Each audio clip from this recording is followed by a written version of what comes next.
এইভাবেই কড়া করে ভেজে নিয়ে ফিরে আসছি আবার। দেখো মশলাটা আমাদের প্রায় কষানো হয়ে গেছে, আর সামান্য একটু কষাবো, তারপরে এর মধ্যে দিয়ে দেবো আলুগুলি। এই দেখো আমাদের কিন্তু তরকারির ঝোলটা ফুটে উঠেছে। এখন এর মধ্যে দিয়ে দেব আমাদের ভাজা মাছগুলি, একে একে দিয়ে দিচ্ছি।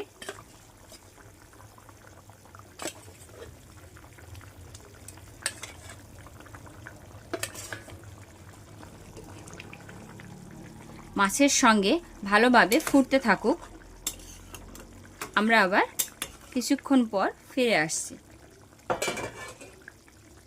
এই দেখো তরকারিটা কিন্তু আমাদের পুরোপুরি রেডি। দেখতে কেমন লাগছে? খুব দারুণ না? বুঝতে পারছি না কতটা তোমরা কালারটা বুঝতে পারছো, কিন্তু খুব সুন্দর হয়েছে। আমি বলবো একবার অবশ্যই তোমরা এই রেসিপিটাকে করে করে খেও, আর আমাকে কমেন্টে জানিও।